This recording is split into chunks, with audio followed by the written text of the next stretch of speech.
Bismillahirrahmanirrahim.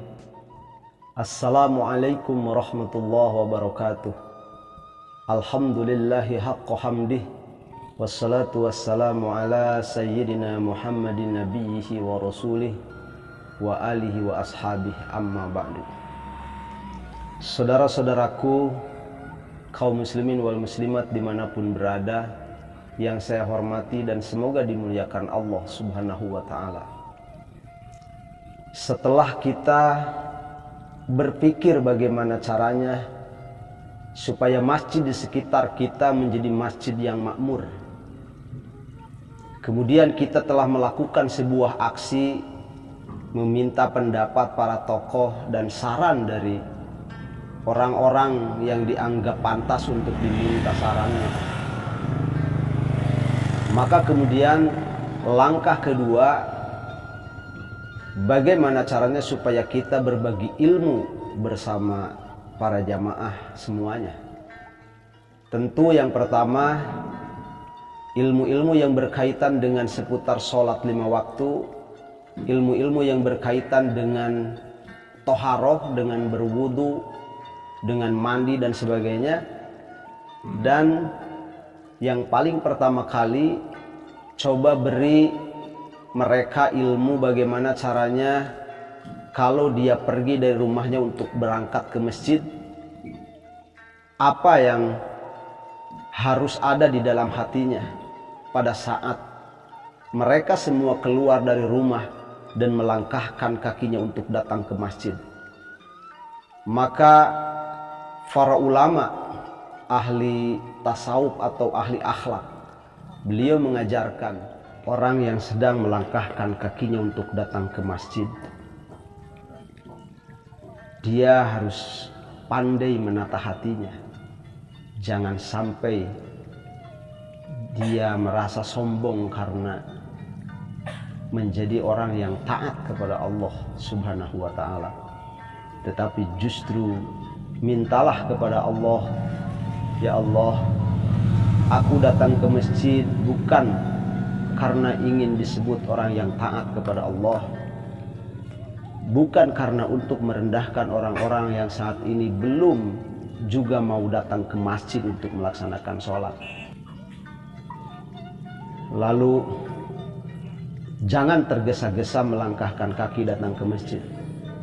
Sepanjang dia berjalan menuju masjid, maka sekali lagi harus menjaga hatinya supaya tidak ada lagi yang dituju hanya menginginkan keridhaan Allah subhanahu wa ta'ala dan juga ingin dijauhkan dari murkanya Allah yang maha kuasa.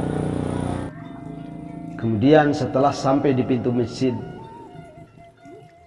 berhenti, kemudian membaca doa, Allahumma sholli ala sayyidina Muhammadin wa ala ali sayyidina Muhammad, Allahumma gfirli dunubi waftahli abwaba rahmatika. Ya Allah, Tuhanku, ampunilah dosa-dosaku dan semoga Engkau membukakan pintu rahmatku. Kemudian masuklah ke dalam masjid.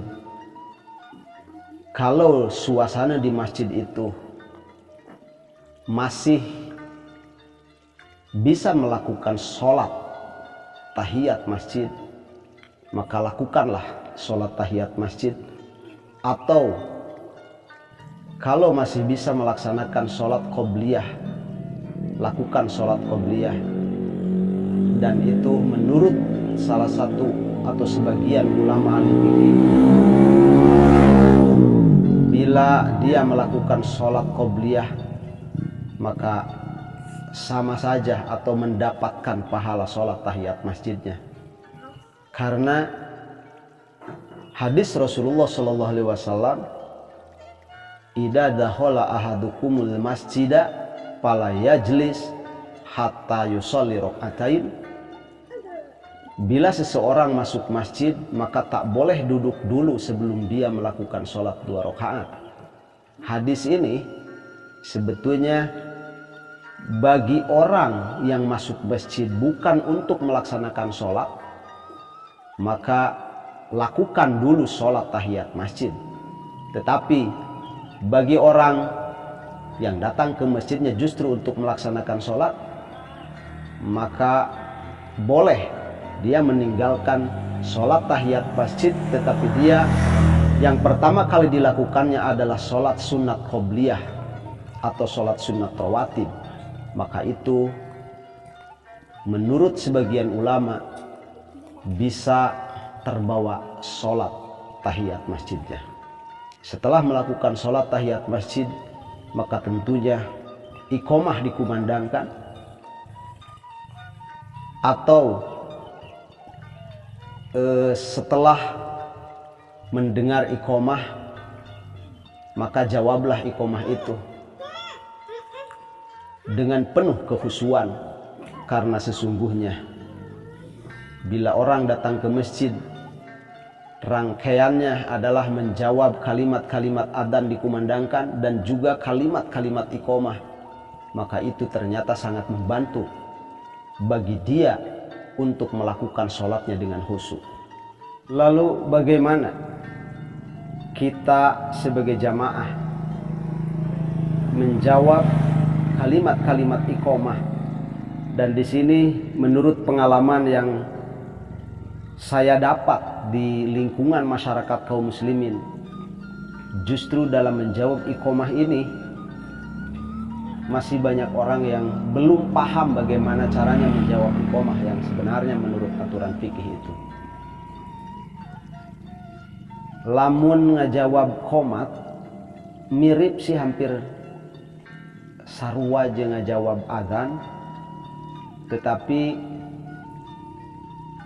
dina lebah kalimat qad qomatis sholah menurut Imam Syafi'i jamaah berdiri dan kemudian sambil berdoa, aqamahallah wa adamaha madamatis samawati wal ard wa ja'alani min solihi ahliha. Semoga Allah menegakkan sholat, semoga Allah melanggengkan sholat di bumi ini selama langit dan bumi ditegakkan Allah subhanahu wa ta'ala, dan semoga Allah menjadikan aku sebagai orang yang soleh yang suka melaksanakan sholat. Berikutnya, setelah beres muadzin mengumandangkan iqomah, imam sudah masuk di tempatnya beliau mengimami sholatnya, maka kemudian membereskan barisannya dan disunahkan kepada imam untuk mengomando seluruh makmumnya dengan kalimat sawu sufufakum rahimakumullah, luruskan dan rapatkan barisannya, mudah-mudahan kalian semua mendapat rahmatnya Allah. Setelah itu kemudian pastikan diri kita menghadap ke kiblat dan menunggu imam mengumandangkan takbiratul ihram dalam sholatnya. Jangan sekali-kali ada seorang makmum yang mendahului takbiratul ihramnya imam. Maka bagi siapapun makmum yang takbiratul ihramnya mendahului takbiratul ihram imam, maka itu tidak sah sholatnya menurut ijma. Sekian dan demikian yang saya dapat sampaikan, dan semoga penjelasan berikutnya nanti akan dilanjutkan kembali pada waktu dan tempat yang berbeda. Sekian dan demikian, billahi taufiq wal hidayah. Wassalamualaikum warahmatullahi wabarakatuh.